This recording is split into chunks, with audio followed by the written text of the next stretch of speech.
On va clore cette émission avec votre invité, Caroline, parce que c'est la tradition dans cette émission, choisir l'invité que vous avez envie de mettre en lumière. Ce matin, on reçoit donc Marion Dupain-Scoton. Vous êtes directrice générale pour l'association Les Cités d'Or, une association fondée en 2007 qui propose des programmes pédagogiques à destination des jeunes adultes et des professionnels. Ça me rappelle quand même un petit peu ce que vous pouvez faire depuis tout à l'heure. Quels sont ces programmes que vous proposez ?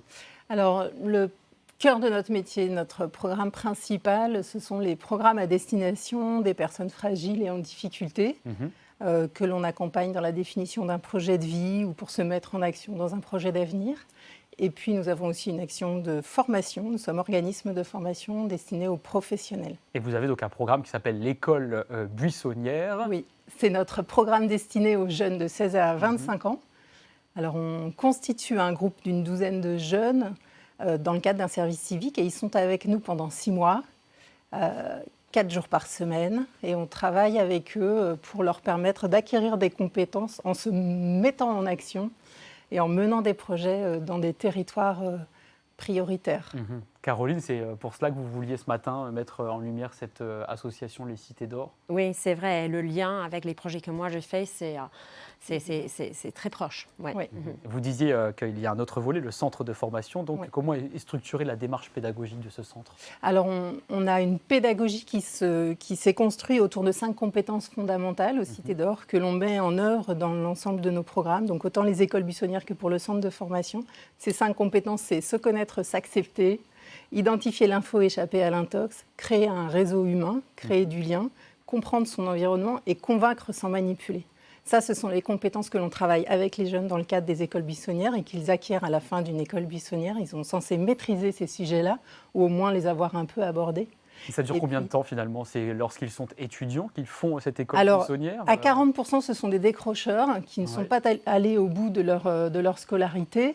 Ce sont des jeunes qui sont en difficulté sociale, économique, qui peuvent avoir des fragilités psychiques aussi, qui ont besoin d'un coup de pouce pour se remettre en action, se saisir de leur avenir, de devenir pleinement acteurs de leur vie et de la société, parce que c'est important aussi que la jeunesse d'aujourd'hui pense à elle, certes, mais se mette en action aussi pour le bien commun et l'intérêt général. Et qui sont les formateurs qui sont à vos côtés ? Alors, ce sont les salariés de l'association. On a 3 salariés qui sont de profils très variés, qui ont vécu à l'étranger, qui ont eu une expérience professionnelle en entreprise. Donc, pour des animateurs, des accompagnateurs pour ces groupes de jeunes, ce ne sont pas des éducateurs au sens classique du terme qu'on peut trouver dans le monde associatif.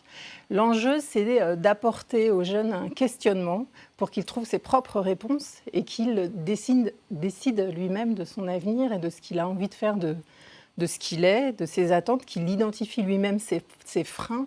Et nous, on est là pour l'accompagner dans ces questionnements et dans cette identification pour révéler son potentiel. Évoluer évidemment dans sa propre vie. Quels sont les résultats que vous avez depuis la naissance de cette association il y a maintenant quand même plus de 15 ans? Il y a plus de 15 ans, on a eu 15 ans l'année dernière. On a 80% de sorties positives. C'est une statistique que l'on donne souvent. Ça veut dire que 80% des jeunes en sortie de programme ont soit repris une formation, soit reprennent des études, soit trouvent un emploi. 100% ont davantage confiance en eux. 90% ont défini un projet professionnel, personnel, citoyen. Et puis tous se sont pris en main, se sont ouverts à l'altérité, à la mixité, à la différence, et se disent qu'ils font partie d'un monde et qu'ils sont légitimes pour se mettre en action pour un monde meilleur. Comment on peut s'engager pour les Cités d'Or ? Alors, en tant qu'individu, pour les téléspectateurs, alors il y a plein de manières de le faire. Pour soutenir aussi vos actions. Pour soutenir l'association. Oui. Alors, il y a s'engager en tant que bénévole, en tant qu'adhérent de l'association. C'est créer un binôme avec un jeune pour l'accompagner dans ses questionnements, par exemple, ou partager avec les jeunes, un groupe de jeunes, une expérience de vie, une expérience professionnelle, pour leur permettre aussi de voir autre chose. Et puis, les entreprises peuvent nous soutenir, devenir mécènes de l'association. On a un projet commun avec Caroline. Mais je crois que c'est très important aussi pour la mission Opéra d'avoir des mécènes. Vous avez un peu les mêmes besoins tous les deux. Oui, exactement. Oui, tout à fait.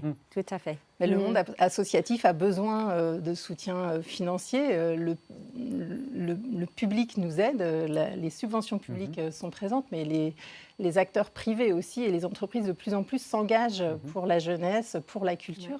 Et en 2 mots, le projet de décembre, alors C'est une soirée de gala, c'est un dîner de gala, Ouais. et on espère qu'avec Mission Opéra, on fera chanter les jeunes des écoles buissonnières de cet automne dans le cadre de ce dîner qui aura lieu à la chapelle de la Trinité. Très bien, Ouais. c'est noté, on a bon espoir, parce que quand on voit le résultat avec Oumar, on est certain que Voilà. les jeunes des Cités d'Or vont également s'y coller. Merci.